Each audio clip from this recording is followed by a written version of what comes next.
What's up, Will? Let's sit down for a minute. Let me talk to you.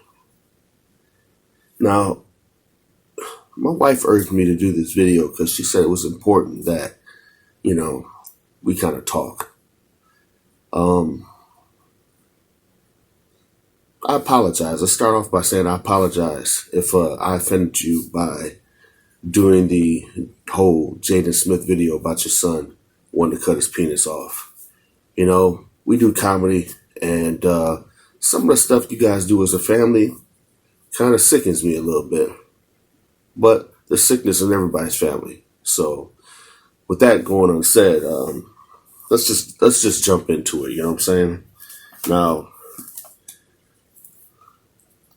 I got this Bible right here, but I'm not going to use the Bible to tell you what it is I got to say. You know what I'm saying? First and foremost, that's a student Bible. Because, when it comes to knowledge, none of us know any more than God does. When it comes to God, we're all students. You'll never be a teacher. So, with that being said, man, I know one of the scriptures in the Bible say that when a man finds a wife, he has favor in the eyes of the Lord. And this whole thing with you letting people have sex with your wife, bro, with this August guy and, the open relationship and stuff like that, it's not cool, man. Not for a black man, not for a white man, not for a yellow man, not for a brown man, not for a red man. It's not cool. When you find a wife, you're saying, this is my one flesh. This is somebody that I'm going to connect with. They're an extension of you, and vice versa. And to me, why would I let another man, put it this way, if you had a fresh baked apple pie right out the oven, and a stranger came in your house while you was in the shower, licked his finger, and poked a hole in the middle of your apple pie. And as you was coming out the shower, drying off, you seen him lick his finger and run out. You go to the table and the pie is sitting there with a hole in it. You know he dipped his finger in it. You gonna eat it? You gonna eat around it? Or you gonna throw it away? Most rational people would throw it away. And what I'm saying is, when a man marries a woman and a woman chooses a man to be with, you become a pure, untainted connection, testimony. And for me, I think that's one of the most beautiful things in the world. Because love, by whatever divine force you think you're here, if you believe in God, I don't even know if you do. But let's say you do. Whatever divine force that brought you to this planet, I doubt their intentions were to have you go around just having sex and freely doing what you want, because life is about constraint. Life is about resistance. Life is about denying temptation and not giving into bodily pleasures. And we all do it. We all do it. I've done it. I've sinned, if you want to call it that, or I've had indiscretions that I shouldn't have had. But at the end of the day, if you're not growing in a certain direction and leaving everything behind, especially when you have a partner, then you guys shouldn't be together. Because you're on a world stage right now. You're an influencer. People see your relationship, and all these kids are going to say, hey, I think it's okay that we're together, but we sleep with other people, man. And it's not about that. And even if people that are gay, obviously they got morals too. A man and a man, if they love each other, they're going to be dedicated to each other, and they're not going to let somebody else go and fuck their spouse or their mate. And same with women. So obviously there's a moral fiber that's there that says, hey, we're together now. And it's just you and I against the whole world. You disgust me, bro. And if you ever want to talk about it, Father and Son Talk, man, heart, I'm right here, bro. You can email me, you can write me. I'm not hard to find.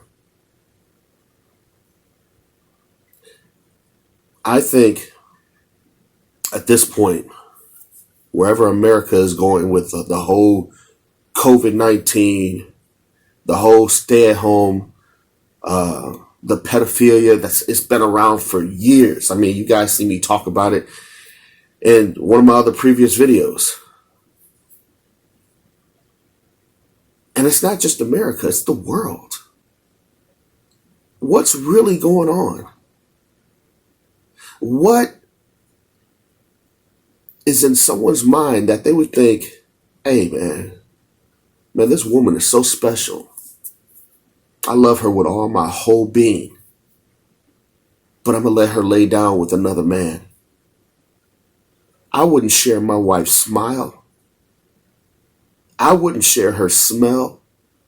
I wouldn't share her love with anybody else on the planet at this point in my life. And it takes growth. And you guys have been together a long fucking time. But it takes growth. And if you're not growing spiritually, if you're not growing in your marriage, and you're not growing on a personal level, then die. Because we are not here to be fuck-ups. We are here to teach each and every generation that comes to be better. Think about it. If you're born in poverty, and some way, somehow you make it out of poverty and become someone special, and you make money, and you go to college, you do whatever you got to do. You don't want your children to succumb to the same conditions that you did. And that's just common sense. And then they might be spoiled brats. I give them that. My son is spoiled as hell. And his daughter, my granddaughter, is spoiled as hell. And at this point, my son and we wrote a song for her called Baby Girl.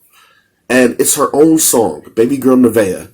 And you can go to iTunes, look it up, do whatever you want. It's an awesome, awesome, awesome song. I want to explore the world, but you're still my baby girl. So you make me feel like dancing, chilling and relaxing. Watching your favorite cartoons is what I like to do. Can always count on Papa. There's nothing that will ever stop us.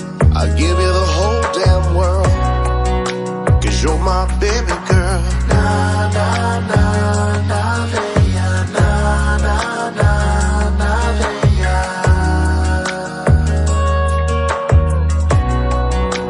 You're my baby girl. Damn, baby girl growing up so fast. I try to catch my breath but gasp. So I think of you and just laugh. I wanna pay cash to make it all last. Wanna bring these memories back. I'm holding on so damn tight to every moment, but it's slipping through my grasp.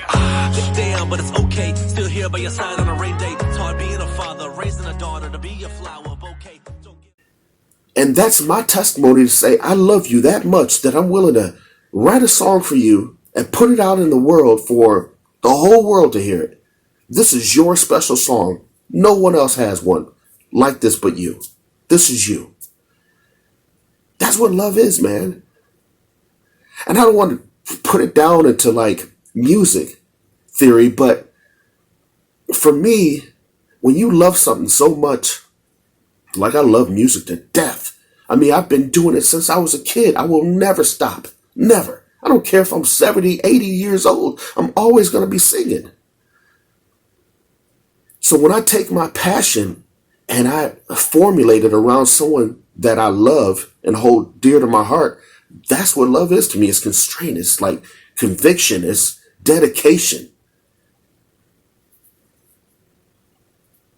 I feel sorry for everything that's going on. And I'm telling you right now, it's not about looting and rioting in the streets and the protesting and stuff like that. I care. I do. I care. I care very much. But at the same time, black lives do matter. All lives matter. But black people are under fire right now. So are brown people. Brown people are being snatched up and who knows, people are disappearing the motherfuckers left and right. But when I say all lives matter and black lives matter, it's because we all matter. I don't think God intended for us to act like this. I know if I created divine individuals, intellectual thinkers, and I placed them on a ball. Is the world a ball? I don't know. Doesn't matter. It doesn't matter. What does it matter if you know the world is round or flat? It doesn't matter. I know I'm all over the place, but I'm just trying to get you guys to understand that it's, a friend of mine told me that we don't need to relax. We need to riot. We've been relaxing for too long and things have got out of hand. They've always got out of hand. I mean, you can go back to Holocaust. I don't even need to name all the multiple wars that the world has had. We're never relaxed. If we were relaxed, we'd be with our loved ones, our family, whatever, in the house, watching TV, which I think is horrible. But I don't know. Playing video games, whatever. Playing card games, and enjoying each other's time, out back, cooking fires, swimming in pools, whatever you got to do to get your mind off the crazy world. All I know is when I go to work and I come home, I like to shut the door and know that I'm in my safe haven. And if somebody comes through my house talking some crazy stuff, they're going to have a date with a whole bunch of my friends and a meeting with God quick in a hurry. So I'm not worried about what goes on out there in the world. It's not that I'm insensitive, because I'm not, in no way, shape, or form. I've dealt with racism my whole life. I mean, I have a white wife, and people called me nigger lover or called her nigger lovers, and I've got into fights, and people wouldn't rent us apartments because we were an interracial couple when we were growing up. All kinds of stuff. But what I'm saying is, I'm a man, and I have complete love in my heart. Complete love. And I love people, but I also hate people for what they become, because they're greedy. People are so damn greedy. They always want more. And like I said before, it's like the fast cars, the fast internet, fast food, fast women, as fast as people can get it. That's how they want it. And I think Hollywood, given the stage that it has, uses that stage to influence us into doing things we shouldn't do. And I'm not saying you need to revolt against the America or the world or Hollywood. I'm saying that you should choose your entertainment a little better. And you should watch the people that influence your lives. Because I'd love to be everybody's friend. But at the same time, people are out there wanting to be friends with people like Will Smith, who have no regard for relationships. And if you don't care about an extension of yourself, then you wouldn't care about me or anybody else. So with that being said, I hope you find it in your heart to change your way of thinking and put better conditions over your threshold and your family, and keep them out of harm's way, because you are the head of the household, per se. And I know that inside of a happy man, there's always a happy relationship. Usually when the man's not happy, relationships tend to suffer. And my wife and I, we are equals. We're both heads of the table. But the decision always lays on me. It's always where I want to go with our finances or the direction in life that we choose to go. You know, I mean, she's ride or die. When people say ride or die, they know the man's driving. And I'm not saying women can't drive. I'm not saying that at all. Not saying at all. Don't get your panties all up in a bunch. I'm just saying that I enjoy being a leader, and I enjoy having a submissive wife. And I let my wife take over when I feel it's necessary, because sometimes men need a break. Sometimes men need a break. We can't do it all. And that's what having a partner is all about. Like Batman and Robin. All right. America, the world, I love you guys. Will, if you need to get at me, FatherAndSonTalk@gmail.com, or you can just look up Matt Hart and we can talk. Other than that, Jada, I'm not going to, you know what? I do a lot of comedy, and I'm not going to even disrespect you right now by saying if you're going to have your wife be with other guys, you can have her come over to Father and Son Talk. Not going to even say that, even though I just said it, but I didn't mean it. All right. Have a good one. Peace.